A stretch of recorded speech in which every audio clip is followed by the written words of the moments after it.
RRR వరకు HMDA పరిధిని పెంచుతూ సర్కారు ఉత్తర్వులు.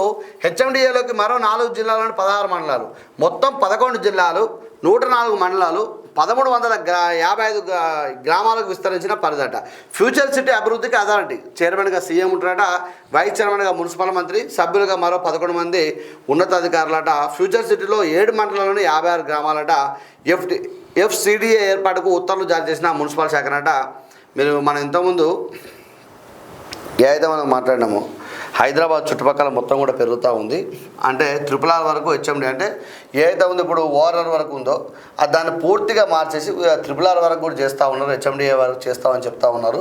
దాంట్లో కూడా 4 జిల్లాల్లోని 16 మండలాలు కూడా కలుపుతూ ఉన్నారు. మొత్తం కూడా ఏదున్నా కూడా ఇక్కడ జారీ చేయాలి. మహబూబాబాద్, వికారాబాద్, నాగర్ కర్నూలు, నల్గొండ జిల్లాలోని 16 మండలాలను తీసుకొచ్చి మనం ఏది చెప్పినా నల్గొండ వరకు పోతే ఇటు వచ్చి పడన చెరువు ఉంది కదా, దాని అవతల కూడా సంగారెడ్డి వరకు అటు పోతుందని మనం ఏదో మనం మాట్లాడుకున్నాము నిన్న మొన్న. దాని ప్రకారం ఇక్కడ ఏమని చెప్తున్నా అంటే పూర్తిగా ఇక్కడ వరకు ఇట్లా ఉంది RRR అంటే ఇదంతా కూడా ఉంది కదా, ఇదంతా కూడా కలుపుకొని హైదరాబాద్ చేద్దాం, గ్రేటర్ హైదరాబాద్ పూర్తిగా ఫ్యూచర్ సిటీ లాగా మార్చి పడేద్దామని చెప్పి ఒక ఆలోచన వచ్చింది.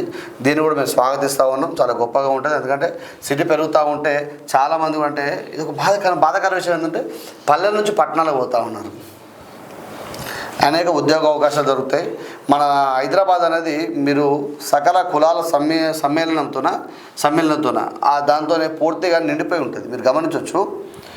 ఏ రాష్ట్రంలో అయితే బంగ్లాదేశ్ అంటే వేరే ఉద్దేశం కాదు మిత్రమా, అంటే ఇక్కడ చదువుకోవడానికి వచ్చి చిన్న చిన్న పనులు చేసుకుంటూ వాళ్ళు చదువుకొని వారి దేశానికి వెళ్ళిపోతూ ఉంటారు.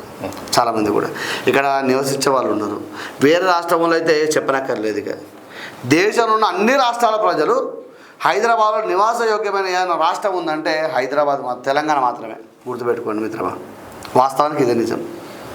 అన్ని రాష్ట్రాలు నివాసయోగ్యమైంది ఎవరైనా వచ్చి బతకగలుగుతారు అంటే హైదరాబాద్లో మాత్రమే. తెలంగాణ ఇంతకుముందు ముంబై బతికేటోళ్ళు, ఇప్పుడు హైదరాబాద్.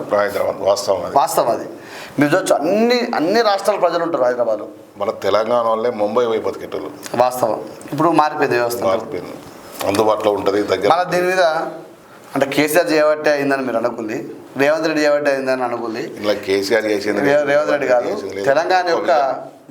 తెలంగాణ యొక్క బ్రాండ్ విలువ